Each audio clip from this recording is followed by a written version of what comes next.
ever since he put on an impressive, highly athletic show in Week 18 of the 2024 season, leading the New England Patriots to a 23-16 victory, albeit in a game that meant nothing in the standings or to postseason playoff seedings. 25-year-old former Tennessee Volunteers quarterback Joe Milton III became the subject of seemingly nonstop trade talk. In fact, the Patriots would have been better off losing the game in which Milton led them to victory. A loss would have given them the number 1 overall draft pick, rather than number 4. Winning the game didn't do much good for Patriots head coach Jerod Mayo, who was fired shortly after the game, ending his tumultuous single-season tenure taking the reins from legendary coach Bill Belichick, who had been fired just a year earlier. But the win did wonders for Milton, who reportedly felt frustrated that the Patriots would not give him a chance to compete with number 3 overall 2024 draft pick Drake May for the starting quarterback's role. Rumors Milton would overtake Prescott. It didn't take long, only until early April, for the Patriots to liberate Milton, trading him for draft picks to the Dallas Cowboys. But no sooner did Dallas get its spring practices underway when reports began to emerge of Milton's wild and freakish athletic abilities, and rumors started to circulate that perhaps the Cowboys would trade veteran starting quarterback Dak Prescott away. The Cleveland Browns may or may not have shown interest and hand the starting job to Milton. The rumor seemed unlikely, given that last September the Cowboys made Prescott the highest-paid player in NFL history, handing him a 4-year contract worth $240 million, a staggering $60 million per season. That was a lot for a quarterback who had never even taken his team to a conference championship game, much less a Super Bowl, and had advanced past the wild card round only twice in 9 years. But after coming off a grisly hamstring tear that ended his 2024 season after 8 games, Prescott must now prove himself worthy of his $60 million salary. That, anyway, was the cautionary message delivered Thursday by longtime ESPN Cowboys insider Todd Archer on Thursday. Prescott's job not on the line, or is it? Archer started his message on ESPN.com by attempting to put to rest the rumors that Milton could somehow overtake Prescott for the starter's role. Let's start with the obvious. Dak Prescott's job is not on the line, Archer wrote on the site. But his next warning to Prescott seemed to undercut his initial assurances. The Cowboys signed him to an extension through 2028 in September that made him the highest-paid quarterback in the game. There is not an escape until maybe after the 2027 season, Archer continued. But the contract will be something Prescott will have to measure up to in 2025. He turns 32 in July. In the past 5 seasons, he has missed time with ankle, thumb, calf, and hamstring injuries.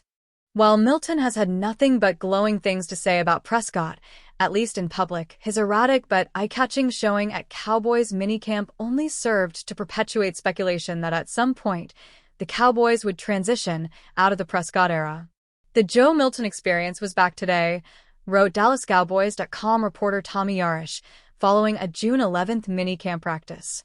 With a couple errant throws and taking some time to decide on a target, but some ropes with one on the move to Ryan Flournoy and another to Jonathan Mingo in the corner of the end zone for a touchdown. I did not think I would finally be talking about a Dallas Cowboys wide receiver that was not CeeDee Lamb in terms of other players reaping the benefits, yet here we are. If George Pickens can just do what he needs to do and be the player everyone knows that he is, and keep the necessary outbursts to a minimum, the Dallas Cowboys are going to have a very good offense. With that said, I was thinking about other around that side of the ball, and came up with 3 guys that I think will benefit the most from adding Pickens. Jalen Tolbert. Pickens will now be the number 2 receiver, solving the offense's biggest need. That should alleviate some pressure from CeeDee Lamb and now puts Jalen Tolbert into his natural position as the number 3 receiver. Last season, Tolbert had career highs in targets 79, catches 49, yards 610, and touchdowns 7. He led the team in touchdown catches and was the second leading receiver in terms of yards. Tolbert provides significant depth that Dak Prescott and the offense will benefit from. 610 yards when catching passes from Cooper Rush and Trey Lance should only set Tolbert up for a similar season with 2 number 1 guys in front of you and Dak Prescott back under center. Dak Prescott. Speaking of Dak Prescott, outside a legit running back, this offense could be set up better for him. I think Dak is a good quarterback, not great, but someone you can win with in this league.